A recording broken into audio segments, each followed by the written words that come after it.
Muskan from the marketing team at Datamatics, and I'm thrilled to welcome you for today's exciting and insightful panel discussion featuring SAIA. Our topic for today, as you can see, is building resilient logistics and supply chain with GenAI-powered legacy modernization. Before we dive in, a few housekeeping notes for your reference. You'll find a questions tab where you can drop in your queries and comments throughout the session. We'll address as many as possible towards the end. We've already reviewed the questions you submitted during registration, and we'll be prioritizing those right after the presentation. Please note that all participant lines are muted per the default settings of the webinar. To keep things interactive, we'll be launching 2 poll questions in between of the presentation. At the end, you'll receive a brief survey. Your feedback is valuable and helps us shape future discussions around what matters most to you. And yes, the recording and presentation deck will be shared with you by the end of this week. Also, a final announcement, you can see the webinar tab, which is the first tab on your screen, wherein all our panelists will be visible in video format. And the second screen will be having the presentation on, so you can toggle between one or both of them as per your adjustment and requirement. So to get things started, I'll now share the stage to Pranay Gupta, who will be the moderator for this webinar. Thank you, Muskan. Good morning, everyone. Welcome to today's webinar on building resilient logistics and supply chain with GenAI-powered legacy modernization.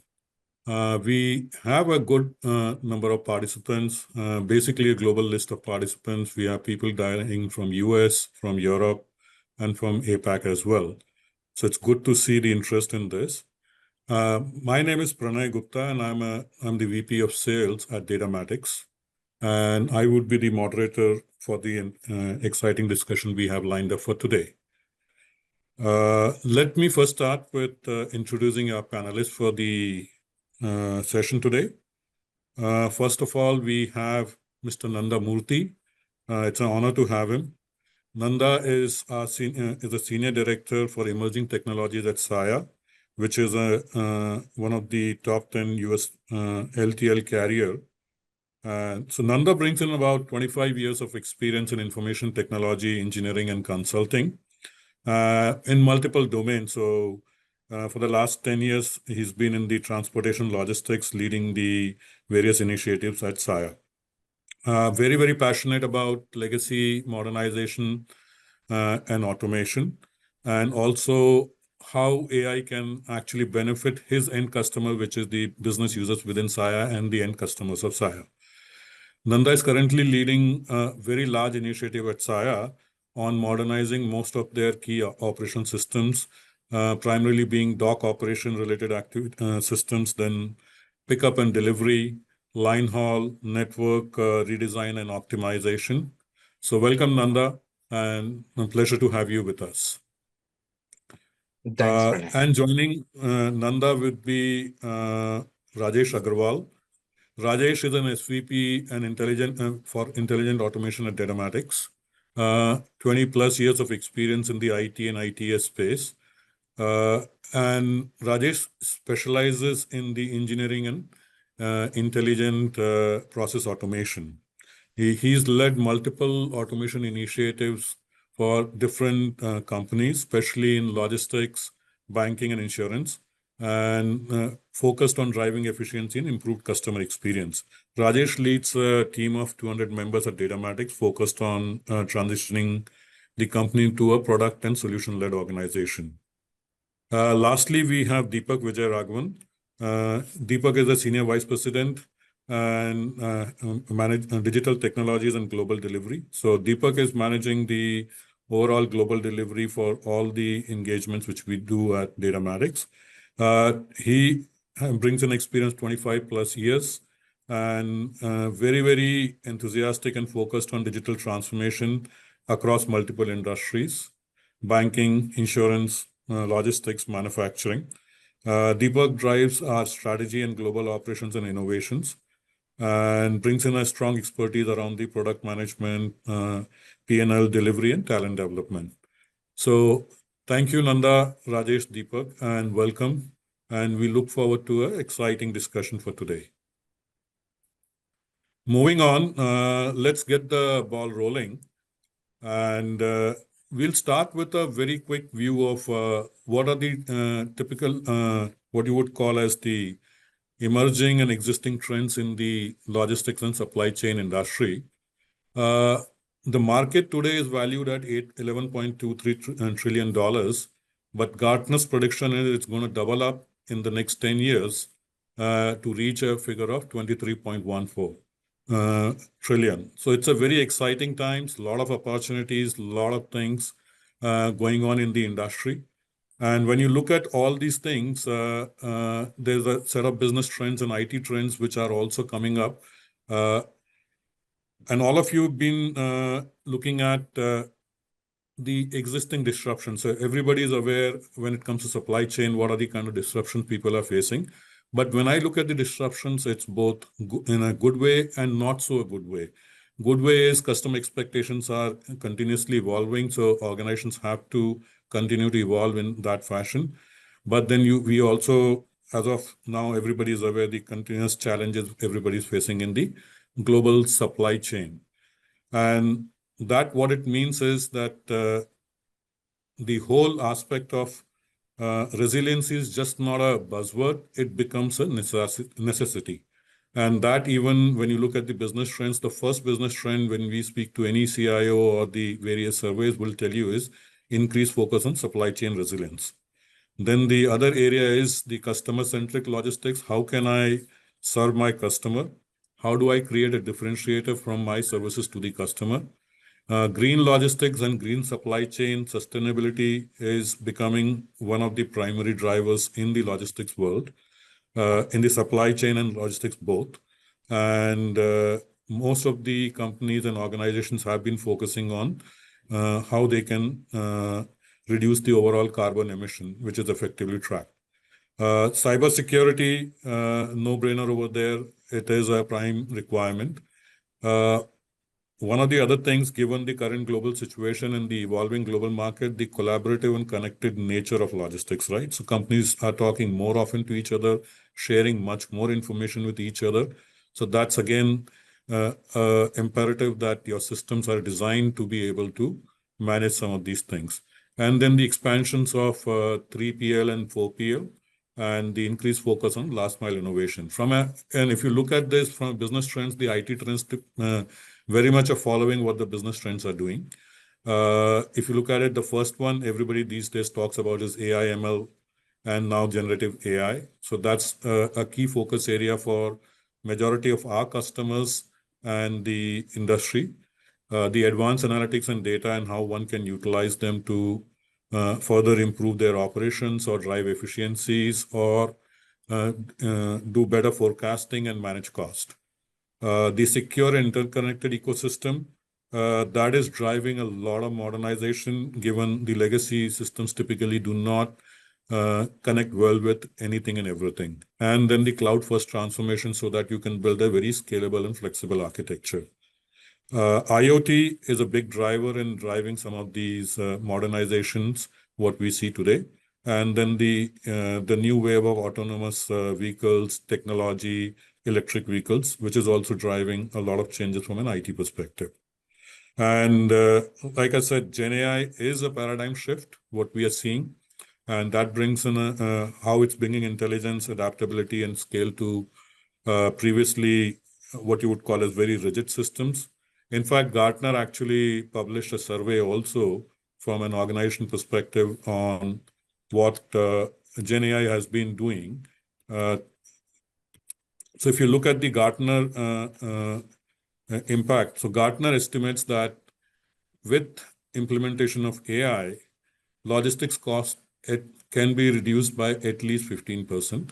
When it comes to inventory management and being able to forecast the right inventory and just-in-time approaches, it can lead to a 35% improvement, both in terms of how you manage your inventory and the cost of managing that inventory. And then the forecasting in terms of how one should be running their supply chain network, that has improved a lot with the AI interventions. Moving on, let me get back to this. So let's get the session rolling and hear from our panelists. And before we dive deeper into today's panel, please take a moment to, we've got a poll question out there about what's motivating. We want to hear what's motivating your modernization and what's the biggest driver in your organization. So please take a moment to vote on the poll in your screen and do add any thoughts you may have on the chat. So I'll just take a quick pause for you guys to do this, to answer the polls, and then we'll get going with the discussion. Okay. So let me set the ball rolling. And what we would start with is, what's the drivers for modernization across various enterprises? And I would invite Nanda to talk about what are the motivations and reasons that has been driving the modernization at SAIA. So Nanda, on to you. Hey, thanks, Pranay. I think interesting panel. So everybody hear me very well? Yes. Pranay? Okay. So, I mean, interesting panel coming from innovation, automation, and delivery and things like that. Thanks for the opportunity. But from us standpoint, I would say our modernization journey was very interesting. The way we started, um, customer experience was our forefront actually. Okay, where a dock worker from a user standpoint coming in, how they will adapt to a new change. So, as you know, Soya is an 100-year-old company, and the technology when we started 10 years ago, or 8, 9 years ago, were all legacy based ones. And we have been modernizing our footprint. The way we started is looking at the operations first, because that's our core strength is. So how our operation end to end. So we do from pickup and delivery. Within the pickup and delivery value stream, what are the values we can bring in? So we started planning. Within the planning, inbound planning, which comes to our terminals, and then the execution of the plan. How does the planner does the inbound and outbound, and dispatch, where a dispatch needs to be associated with it. So it's pretty, we started the operation area first, and we want to carve out. So the way we started, since we have a working system in place, we gave the importance to the why we need to modernize, correct? So we started with our journey from why, then ended up what to modernize, and then how to modernize. So I can talk about the why part, where a solid business case we worked on, working with business was very supportive, because we can't able to move into the rapid market, time to market delivery, bringing in efficiency, because we have 200 plus terminals across 8,000, 7,000 drivers, dock workers. To support that, a small change is going to be a big impact in the field. And also resiliency was also thought through, because we have been running our data center on-prem. So we have to move the infrastructure, and all that. Resiliency was one of the key. So when we started to modernize this, we started to take those into consideration and presented a business case for business. And we worked with multiple partners and get that teams taken care. So that's how we started our journey. Anything more, you guys? Panay, if I missed out, I know you guys have been working very closely with us on many of these projects and things like that. Anything you want to add? Thank you, Nanda. No, you kind of summarized it very well. Yeah, I know the journey has been extensive, and the key part is the need for modernizing also. I think so. One of the things which you and me were talking other day was that now with the need for the IoT sensors and all, that also was one of the key drivers for modernization, because the legacy systems were not able to consume the data originating, and then in turn you cannot drive the customer satisfaction and visibility, right? So thank you very much for that. Deepak, moving on to you. So what do you think is the reason or why modernization matters for logistics, in logistics? Sure, thanks. Firstly, thank you for the opportunity and good morning, good evening, good afternoon, wherever you guys are from. So I want to just set the context because logistics supply chain as an industry is very unique in a sense. This is one industry which gets impacted heavily by pretty much all the policies. You take monetary policies, you take the economic stability of the countries and various other countries, geopolitical situations, labor laws, fuel prices, you can name it, and essentially pretty much the entire logistic industry is impacted, right? So with that set of headwinds, right, modernization for logic industry becomes very imperative, as it poses a lot of underlying pressure for the entire industry and the business systems it operates in, right?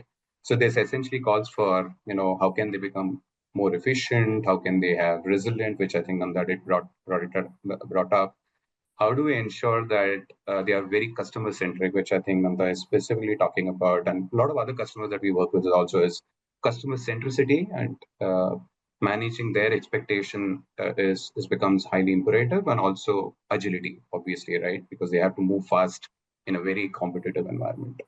Now, with that context setting, and Datamatics essentially, apart from SAIA, which is one of our marquee customers, we also work with a few other logistics, supply chain, and fleet management companies, right? And talking to them, essentially, we'll talk about 3-4 key drivers, right, that we have picked up.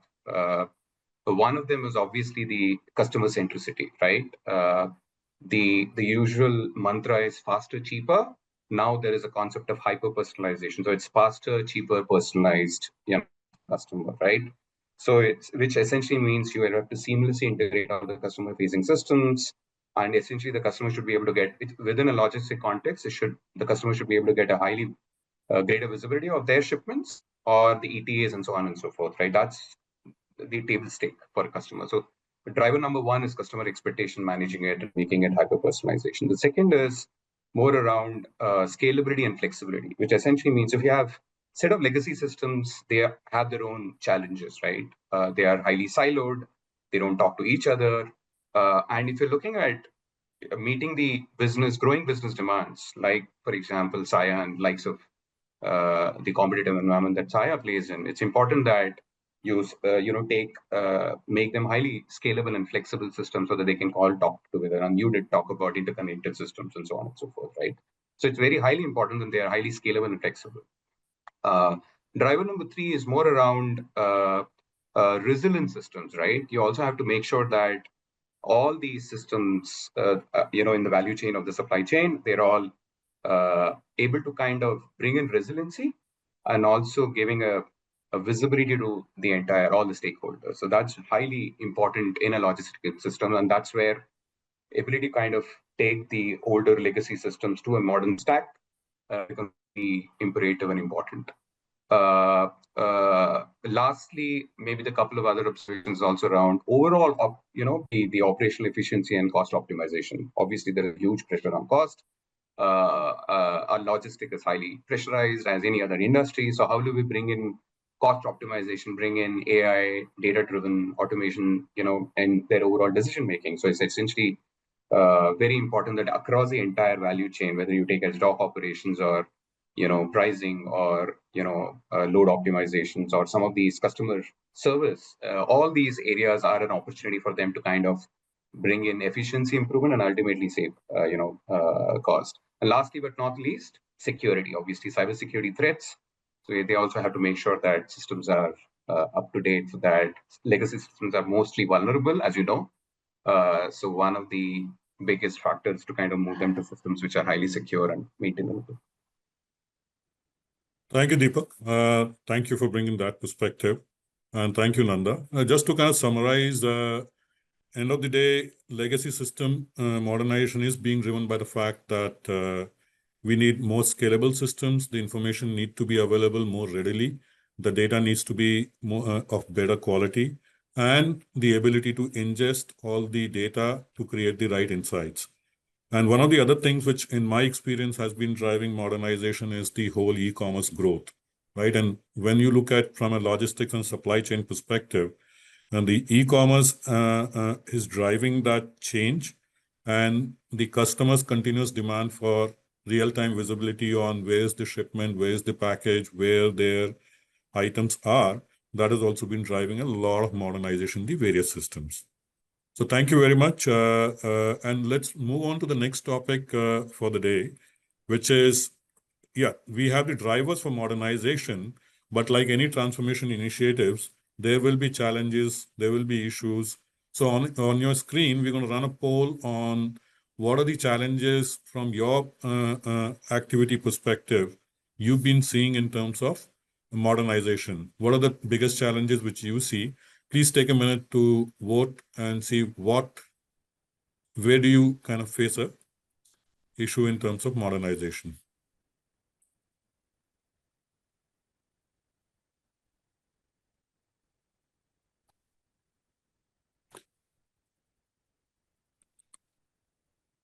So we'll see how the poll is. The poll results will be flashed shortly. While we wait for the results to start showing up, let me go back to Nanda. Like Nanda mentioned, it's a 100-year-old company, and there is a driver for modernization, but I'm dead sure that the many challenges in terms of convincing why one should modernize to how one should modernize. So Nanda, your point of view on what kind of challenges did you see when you are modernizing on your current journey? What challenges do you face as you modernize your existing ecosystem? Yeah, thanks, Pranay. I think the pool questions mentions those out. The team, correct? When you are in a 100-year-old legacy company, we have senior folks who are working on the company, are retiring, and we are losing those workforce, correct? So having the team, the people, the skill set is moving away. That is one. And also the technology, I think Deepak nailed that information there, saying about adoption of how you can integrate and move data. Everybody needs tracking information. We are a B2B market, 90%. But we are also getting into B2C of final mile, reaching out white glove services and coming into the consumer side or the customer side. So I think the data, where is my freight, when it's going to come, when I need to be available at my home. So the visibility is very key. So you can't have the legacy in one system as such. So it needs information, data needs to be distributed and used and consumed at the right time is needed. So having the technology per se or the architecture is needed. So from a modernization standpoint, I can say architecture is very key. Project charter, project planning, setting up the stakeholders and all that is good from a people side. From the architecture side, also, you need to think when you're modernizing an application, think the current state of the application. We think most on the future state where we are going to, how we are going to build it, on-prem, cloud, all that good conversations. But when we think about the future state, there is a state called transition state there. How we are going to take the current state to move to the future state, but there is a transition. So think about the transition state. I think that's one of the challenges we had. So there is a transition architecture we need to create, and there is a transition applications. Both systems need to work together, the current application, the future applications, and all, so that it gives you the visibility of moving towards the future state. So while doing, we need to spend some time on the transition state. And that helped us in adoption. Adoption is another major piece. Like when you're putting a new technology to the hands, to the drivers or the dock workers or the planners, dispatchers and things, you need to have them consume because they're used to the current state. Now you need to make them adapt. So there is an adaptation, learning curves and things like that. So it took some time, especially when you reach out to drivers where they need to interact with the mobile phones and all. So it needs to have that proper training and things like that. So that was a key important aspect of adoption, change management comes in. We add a change governance, entire operations. We have a change management group led by a group which understands, work with the application team, creates the processes, creates the documentation and things. So change management was there. uh, I would say creating the process also, correct? Once these applications are, and we always take a, since we are in the trucking and supply chain, we connecting with the customers closely. So our aspect is uh, transitioning to the support. Once the application is developed, do a pilot, test it out, and then release it to the service desk where they can support the application, establish the hierarchy, level 1, level 2, level 3 support, so that the uh, users who are using the new applications get the responsive support needed and things like that. So we did take those into consideration, and these are the challenges we faced while we are. But did that Thank make you, Nanda. sense, Pranay? Yeah, it definitely makes sense. And Nanda, one of the things which I have observed, have discussed with multiple of my customers is how do you convince the business, right? So most of my customers have also told me the challenge for modernization has been to convince the business to change, because in their world, they say, hey, my truck is running, for example, in SAIA. I still have my delivering my stuff. So why do I need to go to a modern technology? What is in it for me, right? So that convincing the business and creating an effective business case and getting the money to do that modernization. What did you do at SAIA for that? It's interesting. I can talk about a recent project where we have 17,000 trailers, where we put cameras into those trailers on. I think it is a pretty extensive investment from a hardware standpoint. It's a $20 million from our company's investment gone in to those devices. But the feature it comes up is it is amazing. You don't have to have freight going at a wrong location. And even using the camera, we can see the capacity, what the trailer's capacity is for outgoing, incoming terminals. They can plan a trailer is coming 50% full or 50% empty, how we can plan accordingly. Even customers who have our trailers right now as storages, we started to charge them. So there are a lot of valid use cases for a small investment or things which we do. So we need to prep up and get those use cases. We work very closely. Even see, I in here at SAIA, we say IT works very closely with operations. IT and operations are working together and moving the freight. So we work very closely with our business counterparts, and they help us to devise the business case and get this going. And in fact, we have modernized AI and others we talked about. We use them for optimizing our route and engines and things from a route planning, pickup and delivery, efficiency plays, and things like that. So work building the trust with the business partners and establishing that relationship is very important. Then I'll tell you, businesses, they themselves present the business cases to get the funding and get this project moving. Thank you, Nanda. That's a good explanation. So Yeah. just summarizing the reducing skill set in the legacy technologies, the need for being more customer centric, and the need to expand your business segment also, and then the associated business case actually drove or were the kind of things which you faced while you're trying to modernize your system. Moving on to so now we know what are the drivers, what are the challenges. So how do we modernize? What are the building blocks of modernization? How do you create a strategy? How do you create a roadmap? So let's talk a little bit about that particular area. And Deepak, being a provider, I wanted to have you talk a little bit about how do you build a modernization strategy for legacy systems, right? You've been on the provider side helping various customers to modernize. So how do you approach this whole modernization journey? Sure. So I think it's a great segue to the challenges that Nanda talked about, right? So for any organization, transformation or modernization endeavor is a big endeavor, right?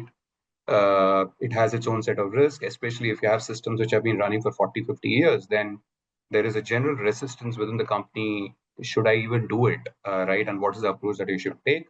So there is a general method to the madness, and that's where we as Datamatics, come and then help companies like SAIA or others that we work with to kind of put a overall roadmap or building blocks, right? So if you look at the overall building blocks, there are 4 or 5 key building blocks, which is very, very important, right? The first thing is more around the assessment and discovery, right? It's very important to understand the lay of the land that you have as a company, right? Which essentially means what are the systems that I have, what are the infrastructure that I have set up, what are the various channels. So it's both the sides, right? I look at IT systems and also the business processes. That it's a combination of both. You essentially look at the overall risks, criticality of the application, criticality of the business process. There is a general discovery that you have to do, which is very, very important exercise, right? So there are a set of artifacts that comes out of it, which essentially gets as an input to the next set. The second is which is highly important, which I think Pranay you did, and then Nanda you did talk about, is the overall stakeholder and business, IT, and everybody's alignment. Right? It's very important that the why piece is very important, right? What and how and all is very later, but then do we have a clear understanding of what are the goals that we have? Are we all aligned? Do we really need to modernize, and why do we need to modernize? And those are the set of questions that you essentially start to encounter in this. The next is, once everybody is aligned that yes, this is what I want to do it, then you go into strategic planning, which is where you define your overall business goals, you define your scope, you define your priorities, you define your overall, the migration approach, KPIs, whatever. Because one of the other things that we have faced is, while everybody wants to say that I want to transform, modernize, but then they don't know where they want to go to, right? So what is my return on investment? What are the KPIs that I want to measure, and so on and so forth? And Nanda did brought about some of the KPIs that they are measuring within SAIA to essentially say that my modernization is successful, or I'm actually during the transition stage. So which is more around planning and all. The fourth item is more around, I've got all of these things now. How do I do it, right? What are the tools, technologies? Should I approach? Should I have an AI first approach? Should I have a mobile first approach? Should I have a cloud first strategy? There are various things that happens, right? So if you actually take a transformation as an approach, right? There are various approaches that generally the industry follows, and we follow. Different customers have different approaches, right? You have a generally rehost kind of a strategy, which essentially means you just lift and shift. You don't do anything to the code or systems. You just shift it to a new infrastructure, which is what happens in a cloud. Or you essentially do small tweaks to your systems or code, which is essentially called as a refactor a little bit, and then move or modernize. The other slightly more radical or more cost-intensive, labor-intensive is you re-architect or rebuild, which essentially means the same systems, you're essentially modernizing the stack. Or fourth could be completely re-platform, which essentially means that I'm running a system today, I'm completely moving into a new platform, which essentially means a lot of change management, and it has its own set of challenges. So those are some of the strategies and approaches that you have for migration.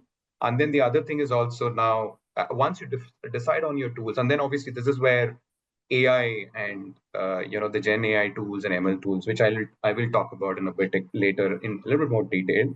But that's where you'll have to decide in terms of architecture, AI tools that you want to use, and so on and so forth.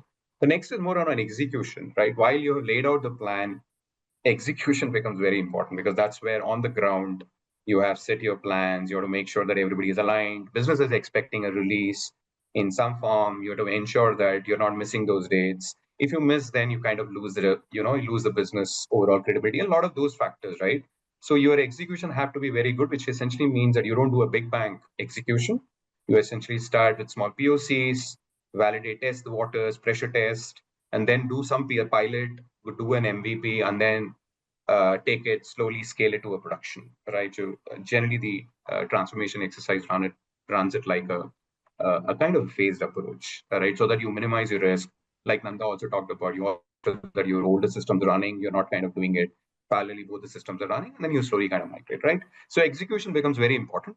The last couple of other things is around ensuring that you also have a safety net. While transformation, everything is great, you also have a safety net, which essentially means that you have a backup, DR, rollback, and all those things. So you will have to ensure that you have your security, all those aspects of compliance is also taken care of. And then lastly, everything is done, you've kind of migrated, then you kind of reach a stage of post-migration, which is where the customer wants to kind of make sure that they are taking a new system. Now, how do you ensure that they are kind of embraced to it, right? You essentially have trainings, documentation, user manuals, and all. And this is where AI helps you a lot. You essentially can generate a lot of these artifacts, to a customer. You don't have to really spend a lot of time historically used to do it.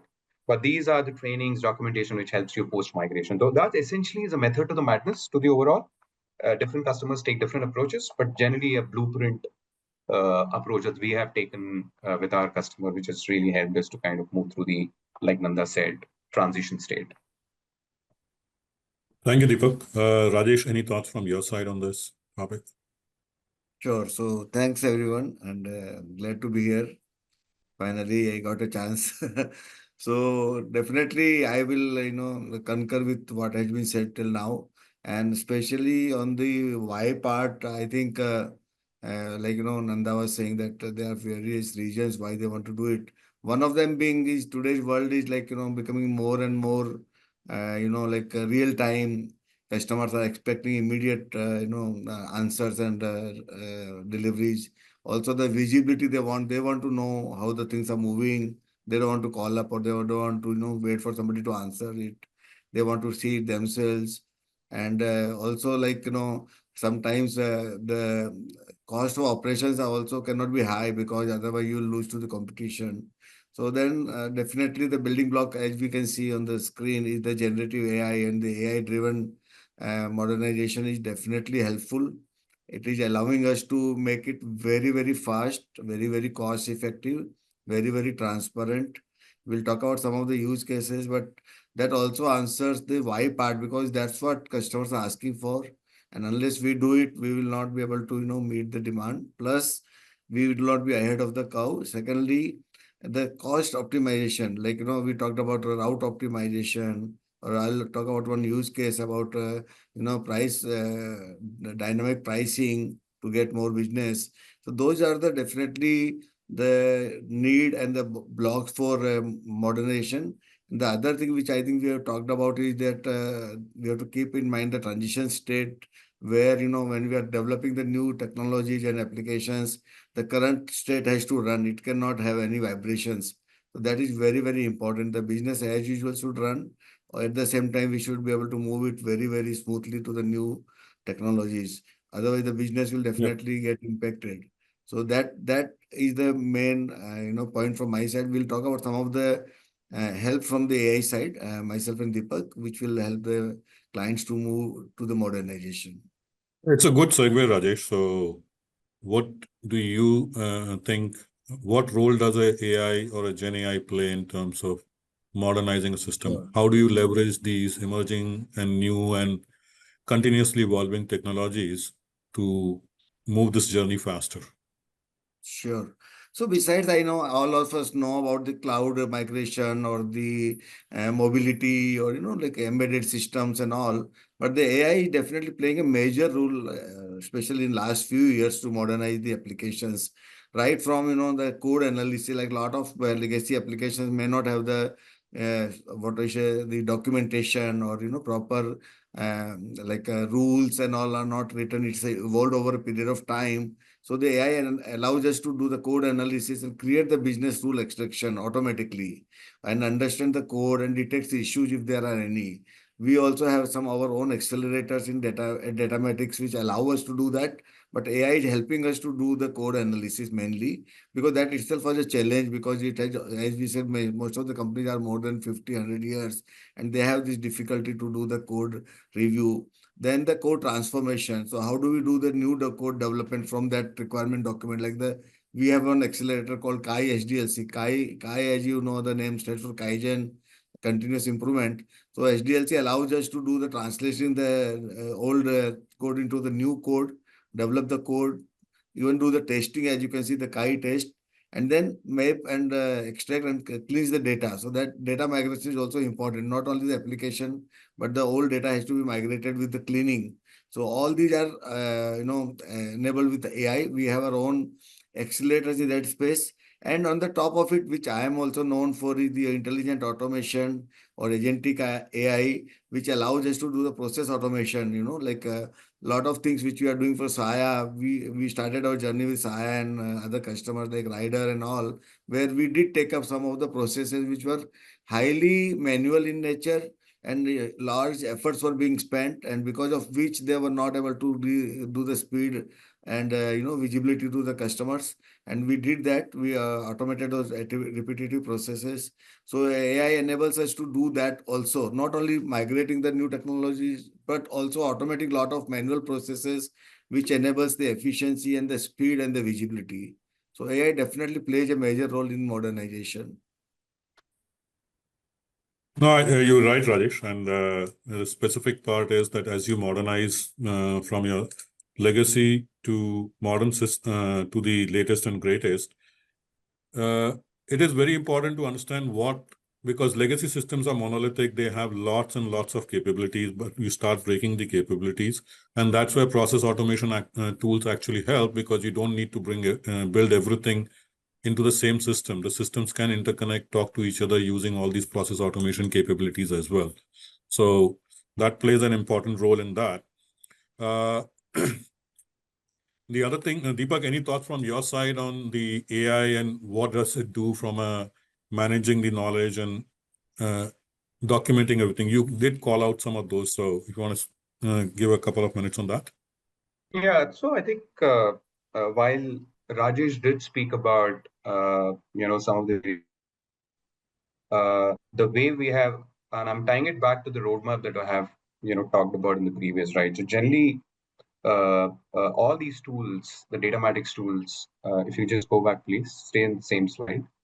All these tools and accelerators that Datamatics have, they are used in different stages of the phases of the life cycle of a project or a transformation exercise, right? So analysis, for example, which is a very important part of the overall transformation, because this is where you're essentially extracting knowledge out of the current systems. So some of these tools that we have is able to do it, and we have worked with some of our customers where it can essentially take a old monolithic screens, for example, and essentially document the entire product for you. Because one of the key problems that you have is there is hardly any documentation for these systems, right?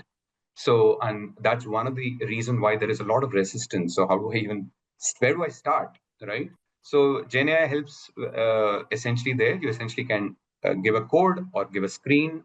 Any of these inputs essentially can generate the entire product documentation, and obviously with some accuracy and efficiency that it can operate in, right? And obviously, if you improve the prompts, it can generate better. The other important thing is the entire inventory analysis that you do, right? Code analysis, your application analysis, risk assessment, right? Because you also have to ensure that you're assessing your risk, which systems will go first, which are highly risk, should I really move, transform, so on and so forth. Those are all can be possible in a GenAI, and some of these tools that are listed here does it. So analysis phase, there is a lot that you can use GenAI. We have done it within Datamake. Some of the accelerators I help with significantly, right? On the other aspect, planning exercise, I think we have already talked about it, so I'll not go into that. But on the execution side, which is where the actual execution is happening, that's where majority of our projects today are using some of these tools highly effectively, right? Because today the mantra is very simple, right? If I have to modernize, most of the customers do not have time. We're essentially talking about more for very, very less. That's the mantra that is changing, which essentially means I'll have to have an accelerated transformation. So if I have that, and majority of the time that is on execution, essentially, right? So essentially doing a reverse engineering of whatever is possible, migrate code quickly through some of these tools like Kai's DLC, Kai Test, and bring in automation. All of these is something that we use within Datamatics for most of our transformation. It helps us significantly, around 30 to 40% of our overall productivity and overall transformation timeline. So that's some of the things that we are doing on using GenAI for transformation projects. Thank you, Deepak. So Nanda, talking about your journey, so where are you on your journey today when it comes to modernization? What kind of AI tooling and all have you brought in recently along with this, which has improved the way you're modernizing? So I think on the AI front, I think it is really very important for supply chain and especially the operations we do, correct? Uh, it's, for example, let me tell you, a trailer comes into a terminal. If today I can tell where to have the driver park or which door it needs to be assigned, it is going to be very proactive for him to do it. And then the dock worker comes in. He knows that the trailer has been parked there. He knows where it is. So knowing that real-time visibility and having that calculations done upfront, it will save a lot of efficiencies and operational play for the uh, terminals, and repeat that 200 times across our network. So our team worked very closely with our business counterpart. We are doing a network redesigning now, and AI comes in into that play currently, where for example, a freight moves from New York to Seattle, goes into multiple hops, going to Chicago, Chicago to Omaha, Omaha to Seattle. If that trailer can go directly from New York to Seattle, and if it has everything there, you don't have to open, because we are in the LTL space. It doesn't have to come to the dock, open the trailer, and someone has to move. So, and it has to do again and again, bringing that efficiency play. If we can do all that, because you have the freight already in there, you have the data, you got the freight characteristics, you know where the destinations are. So you just make those decisions and make that. So to tell you, our network redesign team they have divided into 5 regions now. They're focused on Northeast and Southeast right now, and they are going to come to the Midwest and Northwest, and they're going to the California next. So they are using those AI driven capabilities to make those decisions in their operational, and then saving those extra trip, the mileage, the cost, and so on. I think it is a very, very value add going to be for us. And we are seeing those values right now. I don't have those numbers, what those savings and things like that, but we are work in progress, and it has been a amazing progress. And see, it not only brings the efficiency, it also the people side, correct? You don't have to have the dock worker being there. Yeah. He can do something else. So it has the ripple effect across. So it brings this efficiency. So it is a challenging time right now, and very, very interesting. We're bringing in these tools and capabilities into the right space, and we are doing something on the accessible length with you guys for Yeah. measuring what happens at the dock. And we don't have to have the dimensioner, or somebody needs to measure it in. So we have the cameras, we can use those data, get them insights out of it, and use it. There are a lot of use cases where we just need to identify them and try, as Deepak said, start small, identify the value add, try it to POC or a pilot, and see. And once you make that as a framework, as a repetitive, run it across to the terminal. So I mean, that's how we are doing right now. Sure. No, Nanda, very, very interesting. And yeah, the excessive length project using vision analytics to automatically Yep. measure a shipment and make sure that you're not losing revenue for excess length or excess breadth is a very, very important one. It's an exciting project. We are happy to partner with you on that. The other thing which you mentioned about network redesign, and if you saw, one of the technology trends and the business trends is to move towards autonomous vehicles and the EVs. So this will continue to evolve, because as you bring EVs, then you need to redesign your network based on the charge points and how long a truck can run and stuff like that. So it's an evolving process. The good part is you have modernized that whole thing so you can react and improve very, very quickly, right? Improvise, react very, very quickly to these changing things. Yeah. Going back to the AS400 days, it would have been very difficult to redesign that network, because now you have to account for where you need to charge your truck, right? So that's a very good point. Thank you for bringing that up.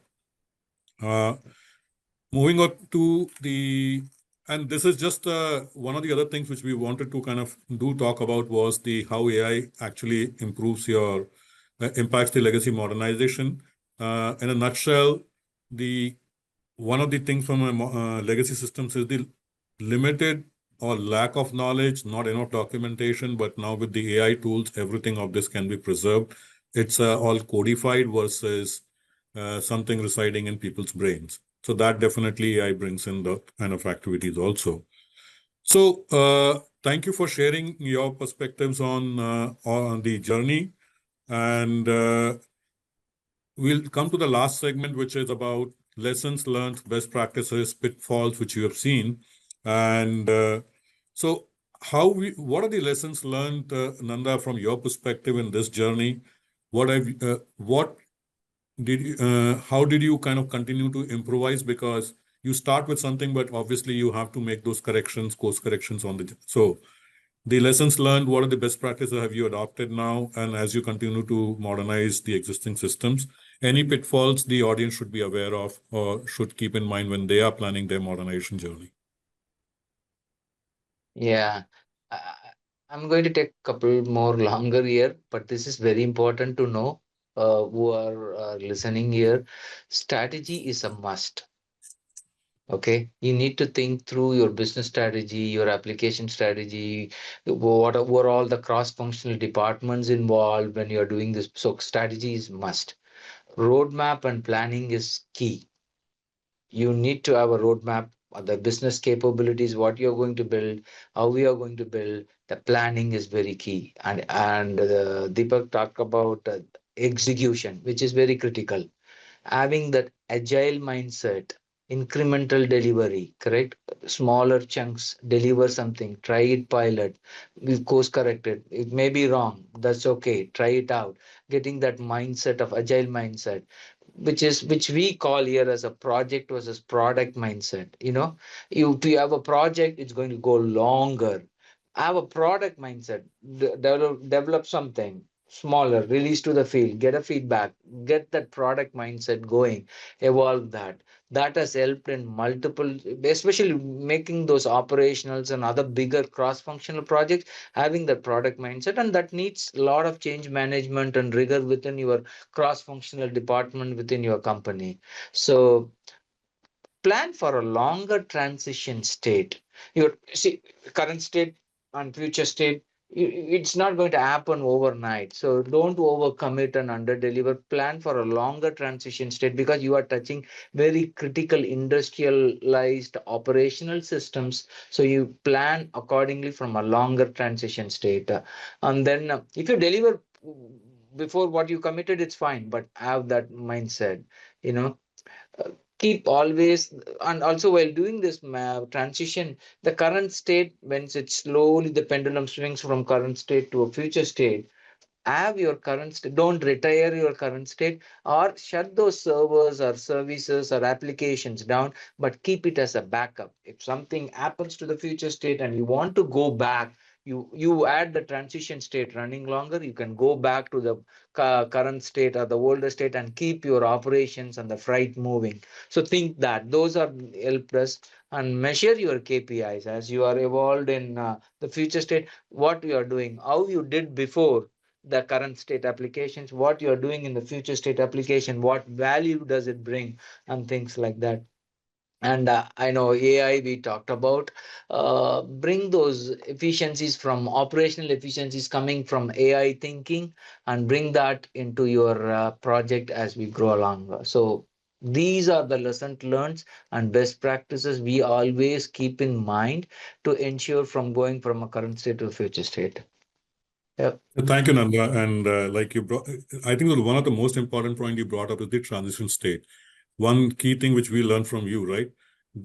Most of the organizations, when they're trying to modernize, they keep the transition very small and just want to move over to the new one. But it's very, very important that your transition cycle is long enough so that you give time to adapt the system. The system is adopted by the people who are going to use it effectively, and then only you move on to the next state. Something which SAIA has been very, very effectively practicing. So very important to learn for everybody on that. Deepak, do you want to do some summarization on this topic? Yeah, I can add. I think Ananda covered some very good points. I'll probably touch upon a few other aspects. And I think we have covered it. One is the other aspect is the alignment, right? Which I think we've spoken about. It's lessons learned, right? We don't want to make the same mistakes. We can make new mistakes, but we want to make sure that everybody's aligned. That's very, very important that we have decided, especially as a technology partner. given that we kind of are falling in between where we'll have to go and then interact with the business and the IT. We just want to make sure that everybody's aligned and we are not kind of misaligned. Sometimes what happens is we as a partner also have to make sure that everybody is aligned because of the way the organization structured, right? Because IT and business doesn't want to kind of burn bridges. So we act as that bridge to kind of cover that because that's very important. The second is, which is also very important that we've learned, is don't over-engineer, right? We don't have to over-engineer a lot. For example, if it's a very simple rule-based system that we would like to do, don't overkill it on bringing in AI, ML, and all into it. It's a simple rule-based, so don't over-engineer. Is the second lessons learned. The third is have clear outcomes, which I think Nanda did talk about. Have a clear why and then have a clear outcome so that you know where you want to achieve. The fourth thing is, while you've got the functional and other aspect, don't forget the NFRs, right? Which kind of is very important, like your security and regulatory compliance and all the other things, right? Which are very, very important, especially in today's world when we have cybersecurity and that. We cannot be in a situation where we have modernized and we have exposed, because when we have a legacy system, everything is very closed system. And now we have all kind of very excited move the entire system to the modern, open world, and now we have opened it to the cyber world, right? So we don't want that to be a situation. And last but not the least is have a great quality of the data, because at the end of the day, while these systems are great standalone systems or modern systems, at the end of the day, these systems are helping you to make decisions and they are giving you insights, right? Which essentially means that your data quality has to be very good. So the lessons learned, and that obviously also drives your overall AI strategy and what you want to do it. So the better your overall data quality, you essentially can achieve a lot more use cases that you would like to do it otherwise, right? So those are the 4 or 5, I think, lessons learned, best practices that I think we have seen working with SAIA and with a few other customers. Okay. Thank you, Deepak. I think so we're pretty much close to the end of our session today. Thank you, all of you, for your time on that. Just let's see if we can quickly look at some of the questions which we had received in this ahead of the webinar. So, Rajesh, I'll direct this question to you. This question comes in from Generally Insurance, which talks about what are the best ways to integrate off-the-shelf AI tools like Microsoft Copilot into legacy systems and databases. So what's your opinion on this? Yeah, sure. So I think nowadays all the connectors and all the APIs are very easily available. We can directly use them. We don't have to write any code for that. And most of the same question comes to my clients when I go to them. Like they have some of the systems already with them. And how does this agentic AI or these co-pilots connect with them? Do we have to do any struggle? Do we have to procure something? And that's not difficult at all. So I don't think that's an issue at all nowadays. Plus, I also wanted to touch upon one topic in the interest of time. We didn't cover it. Is some of the questions were also targeted around some of the use cases, live use cases which we have worked on. Because many people talk about Gen AI or things, but they have not used it. And I thought one of the questions I saw was also about the use cases. So I'll just briefly talk about, in the interest of time, some of the use cases I have worked with the logistic firms. And they include some of the interesting and the most important topics like preventive maintenance using Gen AI. How do we do that? How do we do dynamic pricing? Because earlier the static pricing was not giving us that conversion. Also, some of the important things is the cargo claims we are able to do with the Kai Vision. And, we enable the right type of handling the claims. Then automated customer services. So these are very, very important points where we have been helping our customers using GenAI and agentic AI. And we can definitely dwell upon further with some of the audiences if they're interested to look at, what more we can do. Because people are talking, but people don't know whether it's really working and where it to work. And whether, as you, the Sure. right question asks, how does it work with the current technologies, how the co-pilot Yep. works. So we can answer that. If people Yep. are interested, we can send a question, we can answer it. Sure. So we just on top of the hour. So thank you very much, everyone, for joining the session. Thank you, Nanda, Rajesh, Deepak, for sharing the valuable insights. And we want to wrap up the session. A big thank you for everyone across the globe. And I hope that you found the session informative and thought-provoking. Please reach out back to us for any questions you may have, questions we may not have answered, and we're happy to collaborate and discuss in more details. Thank you once again, and have a good rest of the day or evening, depending on your time of the day. Thank you. Thank you. Thanks, everyone. Thank you so much. Thank you. Bye-bye. Nanda.